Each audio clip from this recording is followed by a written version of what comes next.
এই উঠোনের মাঝখানে ছিল ইট দিয়ে বাঁধানো তুলসী মঞ্চ। কোনোদিন মা, কোনোদিন কাকিমাদের মধ্যে কেউ কেউ সন্ধ্যেবেলা তুলসী মঞ্চে প্রদীপ জ্বালিয়ে দিয়ে আসতেন। একদিন কিভাবে গল্পে গল্পে কারো আর প্রদীপ দেবার কথা মনে পড়েনি। অন্ধকার বেশ গাঢ় হতে হঠাৎ মেজ কাকিমা বললেন, ওহ যা, তুলসী তলায় আলো দেখানো হয়নি তো। আমার আবার হাত জোড়া, যা তো মা বিরাজ, একটা প্রদীপ জেলে তুলসী তলায় দিয়ে আয়। একটু পরেই বাইরে উঠোন থেকে বিরাজের গলা চিৎকার ভেসে এলো পরপর দুবার। কাকিমারা দৌড়ে গেলেন। বাড়বাড়ি থেকে কাকা জেঠারা ছুটে এলেন। তুলসী মঞ্চের কাছে দাঁড়িয়ে ভয়ে ঠকঠক করে কাঁপছে বিরাজ। পায়ের কাছে মাটিতে প্রদীপটা পড়ে আছে, তেল ছড়িয়ে পড়েছে উঠোনে। কিরে, কি হয়েছে? অমন চেঁচিয়ে উঠলি কেন? বিরাজ কাপা কাপা আঙুল তুলে রাঙা কাকার ঘরের দিকটা দেখিয়ে বলল, রাঙা কাকিমাকে দেখলাম ওইখানটায় দাঁড়িয়েছিল। সবাই চুপ। বিরাজ মিথ্যা বলবে না, আর তার বিশেষ অপ্রাকৃত ক্ষমতার ব্যাপারটা এখন প্রায় একটা প্রমাণিত সত্য। তবু বাবা একবার বললেন, যা, কি যা তা বলছিস, অন্ধকারে ভুল দেখে থাকবি। না জেঠু, আমি ঠিক দেখেছি। সাদা কাপড় পরা ছিল, ঘর থেকে বেরিয়ে এসে আমার দিকে তাকিয়ে কি যেন বলল, তারপর আবার ঢুকে গেল ঘরে। ঘর থেকে বেরিয়ে এলো। বাবা এগিয়ে গিয়ে রাঙা কাকার ঘরের দাওয়ায় উঠে দরজায় লাগানো তালা টেনে দেখলেন, তা কি করে হবে, এই তো তালা বন্ধ রয়েছে। বুঝিয়ে সুজিয়ে বিরাজকে ঠান্ডা করে ভেতরে নিয়ে আসা হলো। তখনকার মতো চাপা পড়ে গেলেও এরপর থেকে বিরাজ ঘন ঘন রাঙা কাকিমাকে দেখতে শুরু করলো। কখনো একেবারে পরিষ্কার দিনের বেলায় কাকিমা যেন বিরাজকে কি বলছেন। মা জিজ্ঞাসা করেছিলেন, কি বলে কিছু বুঝতে পারিস? না জেঠিমা, মুখ নার্সে দেখতে পাই, কথা কানে আসে না। তবে একটা জিনিস, কি কাকিমার খুব কষ্ট বলে মনে হয়। কি করে বুঝলি? কথা তো শুনতে পাস না, মুখ দেখতে পাই যে। খুব ব্যথা পেলে যেমন মুখ হয় সেই রকম। ছোট কাকা গিয়ে কোথা থেকে এক ভূতের রোজা ডেকে আনলেন। লোকটাকে দেখে আমার আদৌ শ্রাদ্ধ হলো না। তখন আমি একটু বড় হয়েছি। গ্রামে সাধু সন্ত এলে সেখানে ধর্ণা দিয়ে পড়ে থাকি। লোক চেনবার ক্ষমতা সামান্য হয়েছে। ভূতের রোজা ঘণ্টা দুয়েক ধরে উঠোনে নানা বিচিত্র ক্রিয়াকলাপ করলো। মাটিতে খড়ি দিয়ে নকশা এঁকে তার উপর শ্বেত সরষে আর আতপ চাল ছিটিয়ে চিৎকার করে মন্ত্র পড়তে লাগলো। কিন্তু ওই পর্যন্তই। সে দক্ষিণা নিয়ে বিদায় হওয়ার পর সেদিন বিকেলেই বিরাজ আবার রাঙা কাকিমাকে দেখতে পেল। দালানের একদিকে রান্নাঘর, সেখানে মা উনুনে আঁচ দিচ্ছেন, আর বিরাজ মেঝেতে বসে বিকেলের তরকারির জন্য কুটনো কুটছে। এমন সময় বিরাজ দেখলো লম্বা দালান বেয়ে কাকিমা হেঁটে চলে যাচ্ছেন। বিরাজ চেঁচিয়ে উঠল, ওই ওই যে কাকিমা যাচ্ছে। মা কাজ ফেলে ছুটে এসে দেখলেন বিরাজ এক দৃষ্টিতে দালানের দিকে তাকিয়ে রয়েছে। দেখতে পাচ্ছ না জেঠিমা? ওই তো পরিষ্কার দেখা যাচ্ছে, হাতে আবার একটা কি জিনিস রয়েছে। ও মা, একটা ডল পুতুল।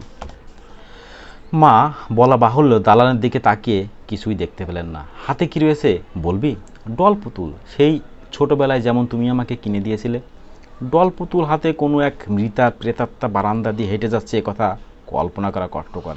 কিন্তু বিরাজ কিছু একটা দেখতে পাচ্ছে ঠিকই, নইলে হাতে পুতুল থাকার মতো সূক্ষ্ম মিথ্যা বিরাজের পক্ষে আবিষ্কার করা সম্ভব নয়। এরপর ছোট কাকা আরেকজন ভালো রোজা আনবার প্রস্তাব করেছিলেন, কিন্তু এবার বিরাজ নিজে বারণ করলো, না বাবা, গুণী নেনো না। কেন রে? রাঙা কাকিমা আমাকে কত ভালোবাসতো, মরে গিয়ে কি আমার ক্ষতি করতে চাইবে? হয়তো আমাকে ভুলতে পারেনি বলে আমার কাছে আসে। দিন কাটলে লাগলো, মাস দুই তিন, হয়তো কিছুই হলো না। আবার একদিন বিরাজ কাকিমাকে দেখতে পাই।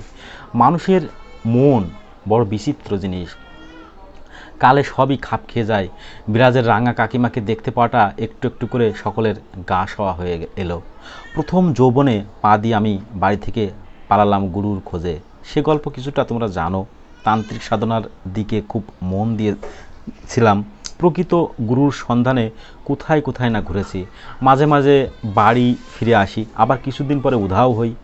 এই সময়েই মাতু পাগলির সঙ্গে আমার পরিচয়। সে বড় সাংঘাতিক মেয়ে মানুষ। আমাকে দীক্ষা দেয়নি বটে, কিন্তু কতগুলো ক্ষমতা দান করেছিলেন। তারপর বরাকর নদীর ধারের শালবনে সেই মধুসুন্দরী দেবীর আবির্ভাব। তিনিও আমাকে বীজমন্ত্র এবং কতগুলি শক্তি দান করেন। তারই প্রসাদে জীবনে কখনো বড় কোনো বিপদে পড়তে হয়নি। ডাল ভাত খেয়ে যা হোক করে চালিয়ে দিয়েছি। আমি বড় দরে সাধক হতে পারিনি হে, কয়েকটা সাধারণ সিদ্ধাই পেয়েছিলাম মাত্র। একবার বাড়ি ফিরে ফিরে দেখলাম বিরাজের বিয়ের তোড়জোড় হচ্ছে। ভালো একটা সম্বন্ধ এসেছে গোয়ারি কৃষ্ণনগর থেকে। ছেলের বাপ মায়ের বিশেষ দাবি দেওয়া কিছু নেই, মেয়ে দেখে তাদের খুব পছন্দ হয়ে গিয়েছে, এখন কেবল দিনক্ষণ ঠিক করবার যাবা দেরি। বিরাজ দেখতেও সত্যি খুব সুন্দর হয়েছে, মাথায় বেশ লম্বা ফর্সা, ধপধপ করছে গায়ের রং, এক ঢালা কালো কুকটানো চুল, টানা টানা চোখ। এ মেয়ের বিয়েতে খরচ না হবারই কথা। আমি থাকতে থাকতেই একদিন পাত্রপক্ষ এসে বিরাজকে আশীর্বাদ করে পাকা কথা দিয়ে গেল। পাত্রের বাবা মানুষটি ভারী অমায়িক, গোলগাল চেহারা, মুখে সবসময় হাসি লেগে রয়েছে। গ্রাম দেশে পাত্রের বাবার সাধারণত একটা দাম্ভিক চালচলন থাকে, এ ভদ্রলোকের সেসব নেই। বেশ হেসে হেসে গল্প করলেন, বিরাজকে পাশে বসিয়ে মা আমার যেন লক্ষ্মী বলে গায়ে হাত বুলিয়ে দিলেন, আশীর্বাদ করলেন 10 ভরির সেকেলে পাকা সোনার শুষ্নি পাতা হার দিয়ে। কথা রইল 1 বছর পর সামনে বৈশাখে বিয়ে হবে। ওদের কি পারিবারিক আচার অনুযায়ী পাত্রের বয়স জোর সংখ্যক বছরের না হলে বিয়ে হয় না। সামনের বছর ছেলের বয়স হবে 24। আশীর্বাদ ছেড়ে পাত্রপক্ষের লোকেরা বিকেলবেলা চলে গেলেন। তারা সন্ধ্যের ট্রেন ধরবেন। সঙ্গে আমাদের বাড়ি থেকে লোক দেওয়া হলো স্টেশন অবধি পৌঁছে দেওয়ার জন্য। সেদিনই রাত্রে বিরাজের ঘর থেকে কান্নার আওয়াজ পেয়ে মা আর বাবা উঠে দেখতে গেলেন। ছোট কাকিমার পাশেই শুয়েছিল বিরাজ। কাকিমা জেগে বসে অবাক হয়ে বিরাজের দিকে তাকিয়ে আছেন, আর বিরাজ অঝোর ধারায় কাঁদছে। মাঝরাত্রে ঘুম ভেঙে বিরাজ নাকি দেখতে পায় মশারির ঠিক বাইরে রাঙা কাকিমা দাঁড়িয়ে তার দিকে তাকিয়ে কি বলবার চেষ্টা করছেন, কিন্তু প্রাণপণ চেষ্টাতেও তার গলা দিয়ে কোনো শব্দ বের হচ্ছে না। কি করুণ বিধ্বস্ত মুখ রাঙা কাকিমার। বিরাজ কেঁদে ফেলে বলে, কেন বারবার আসছো রাঙা কাকিমা, কি বলবে, কি কষ্ট তোমার? উত্তরে রাঙা কাকিমা 2 হাতে ধরে রাখা কি একটা জিনিস সামনে বাড়িয়ে দেন। সে হাতে ডল পুতুল, কি সুন্দর, ঠিক যেন একটা সত্যিকারের বাচ্চা। এই সময়ে ছোট কাকিমা জেগে উঠতে রাঙা কাকিমার শরীর যেন গুঁড়ো গুঁড়ো হয়ে ঝরে পড়ে গেল। পরদিন সকালে বাবারা সব মিলে পরামর্শ বসালেন। আলোচনার বিষয় ছিল এই, বিরাজের বিয়ে হতে চলেছে। বিয়ের পরেও যদি এরকম রাত বিরাতে চেঁচামেচি করে তাহলে তার শ্বশুরবাড়ির লোকেরা কি ভাববে। পরে এ নিয়ে মহা অশান্তির সূত্রপাত হতে পারে। আবার কি একজন রোজা ডাকা হবে, আর কি করা যেতে পারে। সবার মতামতই রোজা ডাকার দিকে যাচ্ছে দেখে আমার বড় খারাপ লাগলো। প্রেত বিতারিণী মন্ত্র অবশ্যই আছে, কিন্তু বেশিরভাগ পাড়াগে বুজরুকের দল তার কিছুই জানে না। আমি জানি, কিন্তু রাঙা কাকিমাকে আমরা সবাই খুব ভালোবাসতাম। তাকে তাড়াবার জন্য কোনো ক্রিয়া অনুষ্ঠান করতে কেমন যেন বাধো বাধো ঠেকতে লাগলো। তাছাড়া ওই মন্ত্র পাঠ করবার সময় যে আত্মাকে তাড়ানোর জন্য অনুষ্ঠান করা হচ্ছে তার খুব কষ্ট হয়। সে যন্ত্রণার মধ্যে রাঙা কাকিমাকে ফেলতে মন চাইল না। অবশ্য একটা কাজ করা যায়, বিরাজকে একটা কবচ করে দিতে পারি। সেটা হাতে ধারণ করলে কোনো আত্মা ইচ্ছে করলেও ওকে দেখা দিতে পারবে না। যা যা লাগবে জোগাড় করতে বিশেষ অসুবিধা হবে না। বামাবর্ত শঙ্খের চূর্ণ আর 3টে কাকের বাসা আছে এমন নিম গাছের শেকড়ের অংশ চাই, তার সঙ্গে মেশাতে হবে। না, তোমাদের কাছে এসব বলা বৃথা। ওই যে কিশোরী হাঁটছে। কিশোরী ততক্ষণ গম্ভীর হয়ে বলল, না না, আমি অবিশ্বাস করে হাসছি না মোটেই। আসলে আপনি মাঝে মাঝে এমন সব জিনিসের নাম করেন যা আমাদের দৈনন্দিন জীবনে একেবারেই অপরিচিত, শুনলে হাসি পেয়ে যায়। আচ্ছা, একটা কথা জিজ্ঞাসা করি, বিরাজের এই ব্যাপারটা সম্বন্ধে আপনার কি মত? তারানাথ বলল, বিরাজ খুব ভালো মিডিয়াম ছিল, তখন ততটা বুঝতে পারিনি, এখন আন্দাজ করতে পারি। তুলা রাশি, চন্দ্র প্রবল, এমন জাতিকার এটা হতে পারে। হবেই যে এমন কথা নয়, এর ভেতর অনেক প্রভাব কাজ করে, তবে হওয়া সম্ভব। এদের কাছে মৃত আত্মারা সহজেই দৃশ্যমান হয়। ডাম্রতন্ত্রের নিয়ম অনুযায়ী কবচ করে দিলে জাতক বা জাতিকার এই গুণ সাময়িকভাবে লোপ পায়। আর বিরাজ যে মিথ্যা বলছে না বা এটা ওর মনের কিংবা চোখের ভুল নয়, তা আমি সহজেই বুঝতে পেরেছিলাম। কারণ তোমরা তো জানো আমি প্রেতাত্মার অস্তিত্ব টের পাই। বিরাজের সঙ্গে মৃত আত্মার যোগাযোগ আমি বুঝতে পেরেছিলাম। বললাম কি করে বোঝেন? দেখতে পান? দেখতে তো পাই, তবে সবসময় দেখবার প্রয়োজন হয় না। আমি গন্ধ দিয়ে বুঝতে পারি। কী রকম? যেখানে ঘন ঘন আত্মার আবির্ভাব হয় সেখানকার আবহাওয়ায় একটা অদ্ভুত গন্ধ থাকে। অনেক দিনের বন্ধ ঘরের ভেতরে যেমন একটা ছাতা ধরা ভ্যাপসা গন্ধ পাওয়া যায়, সেরকম। সেই সঙ্গে সমস্ত শরীরে মনে একটা অদ্ভুত অনুভূতি হয়। এটা অবশ্য আমি তোমাদের ভাষা দিয়ে ঠিক করে বোঝাতে পারবো না। কিশোরী বলল, যাই হোক, গল্পটা বলুন। তারানাথ আবার শুরু করলো। কবজের কথা তুলতেই বাবা বললেন, তুই তুই আবার কী কবজ করবি? না না, সে কাজ নেই। আসলে বাড়ির লোকেরা আমাকে একেবারেই হিসেবের বাইরে রেখেছিল।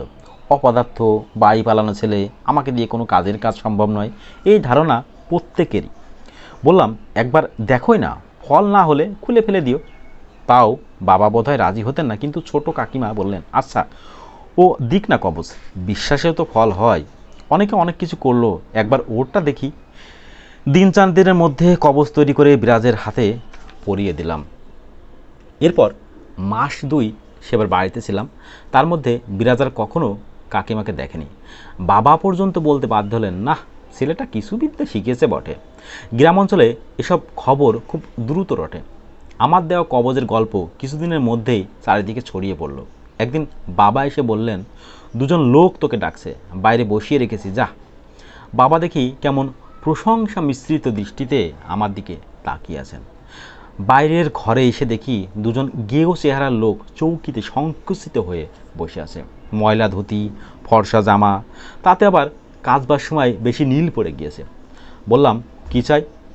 আগে আমরা চালতে পোতা থেকে এসেছিলাম। বেশ, কি দরকার? আগে আপনি একজন গুণী লোক, আমাদের ওদিকে আপনার খুব নাম রটে গিয়েছে, আপনি ইচ্ছে হলে সব করতে পারেন। কি বিপদ! আপনারা কি চান তাই বলুন না। তাদের প্রার্থনা অতি সরল। ভদ্রাসন নিয়ে তারা তাদের খুড়তুতো ভাইয়ের সঙ্গে জোর মামলা লড়ে যাচ্ছে। আমি কি মামলায় জেতবার জন্য তাদের একটা কবজ করে দিতে পারি? এজন্য তারা 200 টাকা অবধি খরচ করতে প্রস্তুত আছে। ধমক দিয়ে তাদের তাড়িয়ে দিলাম বটে, কিন্তু বুঝতে পারলাম এই সবে শুরুমাত্র। এবার দলে দলে লোক আসতে আরম্ভ করবে।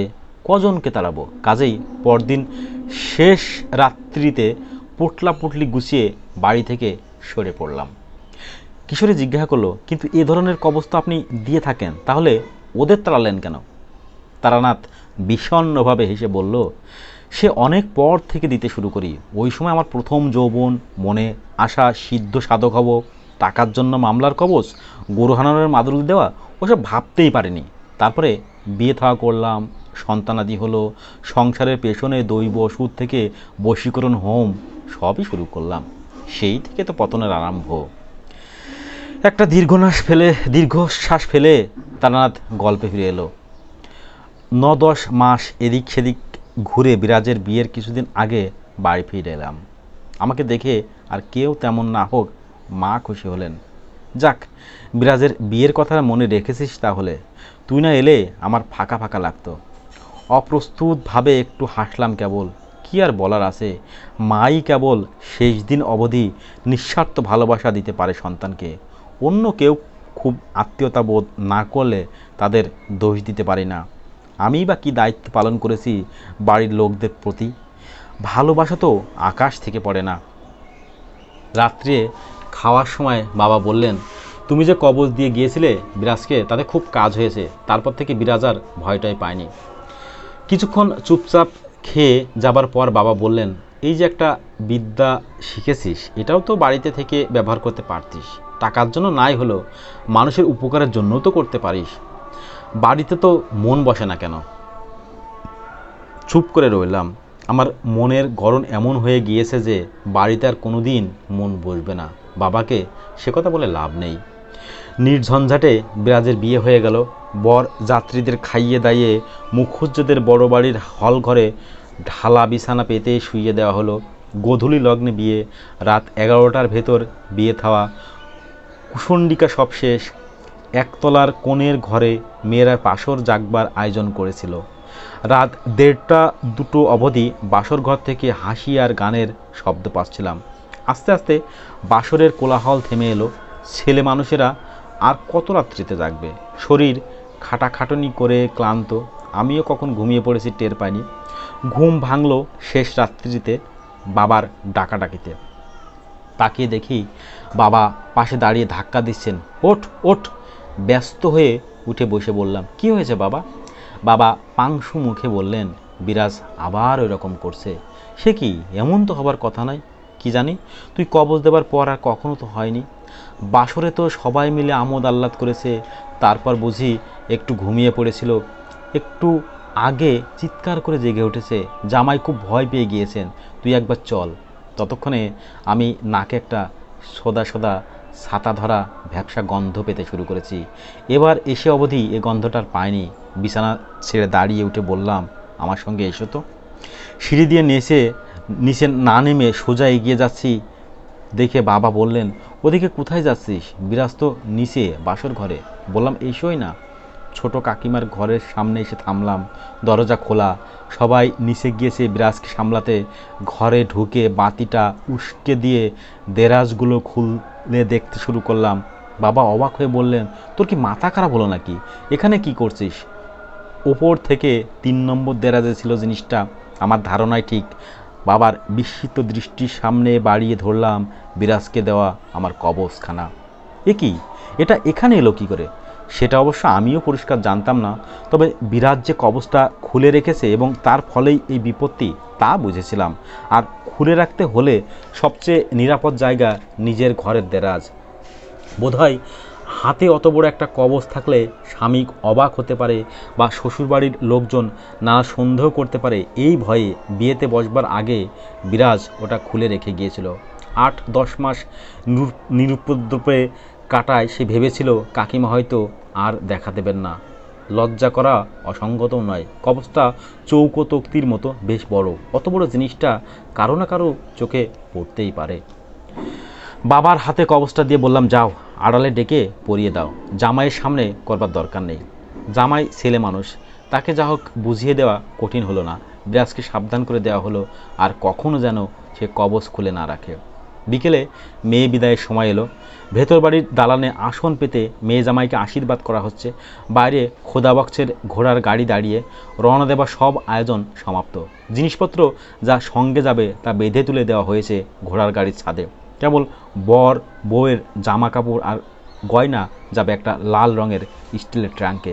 সেটা বিরাজের ঘরে রয়েছে, যাবার সময় সে নিয়ে যাবে। মেয়ে জামাই বিদায় হওয়ার সময় বাড়ির মেয়েরা তো কান্নাকাটি করলেনই, এমনকি বাবা আর মেজো কাকা অবধি দেখলাম বারান্দার এক কোণে দাঁড়িয়ে চোখ মুছছেন। ছোটো কাকাতেও তো খুঁজেই পাওয়া গেল না। আশীর্বাদ করেই তিনি কোথায় গিয়ে লুকিয়ে বসে আছেন। আশীর্বাদের পর্বে মিটে গেলে মেয়ে জামাইকে নিয়ে যাওয়া হলো ছোটো কাকিমার ঘরে। সেখানে লক্ষ্মীর আসনের সামনে ওদের প্রণাম করিয়ে নিয়ে তারপর গাড়িতে তুলে দেওয়া হবে। ঘরে ঢুকবার মুখে চৌকাঠের কাছে থমকে দাঁড়ালেন মা। এ কি, এগুলো এমন করলো কে? ঘরের সামনে চৌকাঠের বাইরে কে যেন বিরাজের লাল ট্রাঙ্কটা টেনে বার করে ভেতরের জিনিসপত্র ছড়িয়ে ছিটিয়ে একাকার করেছে। মুখে মাখবার নতুন পাউডারের কৌটোটা ঢাকনা খোলা অবস্থায় পড়ে তার থেকে মুঠো মুঠো পাউডার চারদিকে ছড়িয়ে কেউ খেলা করেছে যেন। মা তাড়াতাড়ি ট্রাঙ্কের ভেতরে হাতড়ে দেখলেন, না, জামাইয়ের শালের নিচেই গয়নার বাক্স ঠিক আছে। তাহলে এর মানে কি? চোর হলে গয়নার বাক্সই তার লক্ষ্য হবে। কোনো শিশুর দুষ্টুমি বলে মনে করা যেত, কিন্তু তত ছোট শিশু বাড়িতে তো নাই। মার ছোট কাকিমা জিনিসগুলো গুছিয়ে আবার বাক্সে ভরে দিয়ে ট্রাঙ্কের ডালা বন্ধ করতেই যারা কাছাকাছি দাঁড়িয়েছিল তারা অস্ফুট বিস্ময়সূচক শব্দ করে উঠল। ট্রাঙ্কের লাল রঙের ডালার উপরে পাউডার মাখা ছোট ছোট হাতের ছাপ। একটি শিশু যেন হাতে পাউডার মেখে মনের আনন্দে ছাপ দিয়েছে। কিন্তু অত ছোট বাচ্চা তো কেউ নেই এ বাড়িতে। ছাপগুলো খুবই ছোট ছোট হাতের, প্রায় সদ্যজাত শিশুর মতো। এত ছোট বাচ্চা কি নিজে বসে খেলা করতে পারে? ব্যাপারটা রহস্যই রয়ে গেল। বিরাজ আর তার স্বামীর রওনা হয়ে যাবার পর এ নিয়ে অনেক আলোচনা হলো বটে, কিন্তু কেউ কোনো সিদ্ধান্তে পৌঁছতে পারল না।